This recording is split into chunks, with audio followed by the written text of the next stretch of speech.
Okay, we're here with ticket 8880, and it's an oboe. It's not a buffet oboe, it's a Hans Krull.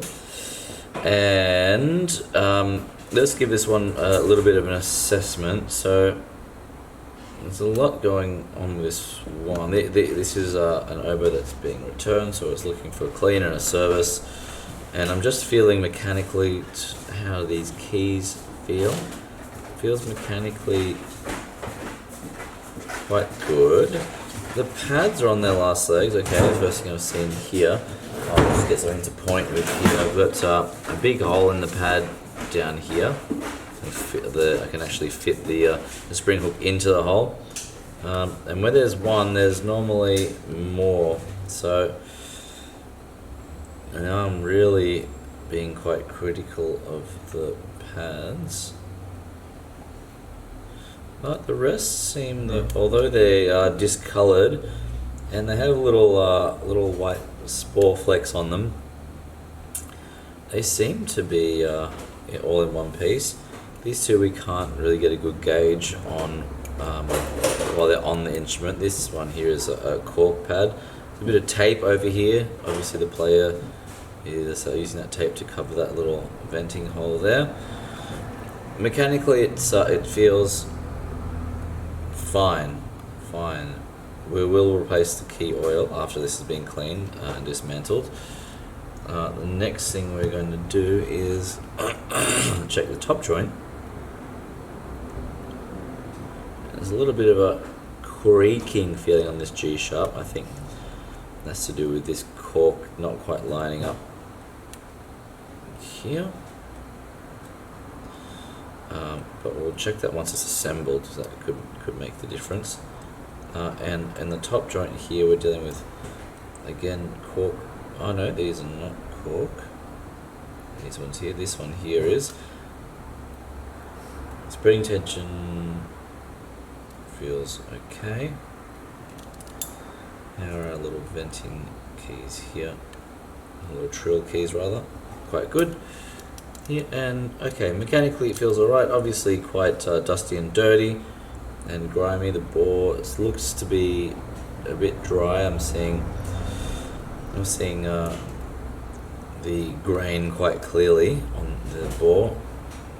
So this one, yeah, this is not in as bad nick as the bottom joint on first inspection, which is not often the case.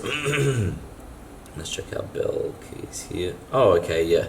And here's another one. This pad is just completely missing on our bell, so we'll change that. So that's two pads to change, plus a strip down and clean, and re-lubricate, and if it was anything like the last one, re-regulate as well. Okay, let's get to it. Okay, we're back with ticket 8880, and I've decided to take a few things off. We've taken some key work off to replace the damaged pads. So here are the new pads. They're ready to install and seat and then regulate. And I've just taken the band-aid off that was on the back of the bottom joint here, and we've got some kind of epoxied on cork material. So I'm going to clean up the rest of this kind of band-aid residue here, and then we'll see how we can go about removing this, what I assume was some kind of thumb rest comforter. So I thought I'd just grab that on the camera, and let's see how we go. Okay, so here's the back of the bottom joint that had that epoxy resin stuck to it. So you can see it's come up quite nicely. You can tell the resin has left like a kind of a dry mark here. We're going to soak that with some synthetic oil for a while and see if that won't clear that up. But it looks good. It looks fine. So I think that'll come up good in the clean. We're going to put our pads back on, our new pads on now. Finish installing them. Then the whole instrument will be dismantled and cleaned. Okay, so we're here with ticket 8880, and we've just got the instrument together to test these new pads we've installed, and while we're playtesting it, we've noticed that this pad here, our E speaker, is done. It's loose in the cup. It's completely torn open. So we're going to change a third pad on this Sobo. Okay, so we're here with ticket 8880, and we have managed to resolve several issues that we ran into. So, the first one was we had to do a lot of re-regulation around our right stack, particularly our right-hand pinky cluster. This series of pads wasn't closing because of regulation issues. So now that's all closing. We had to do some serious work to get this to close here. And then some re-regulation here. So we ended up with 3 new pads, 2 here and 1 here.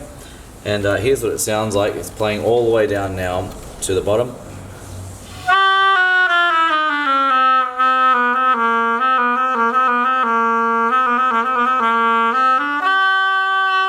Nice and gently without too much finger pressure. And yeah, it took a little bit of re-engineering to get this key right here. So that's I'm very happy with the result. This one's now been cleaned, re-lubricated, re-regulated, 3 new pads, and it's ready to go for another year of playing.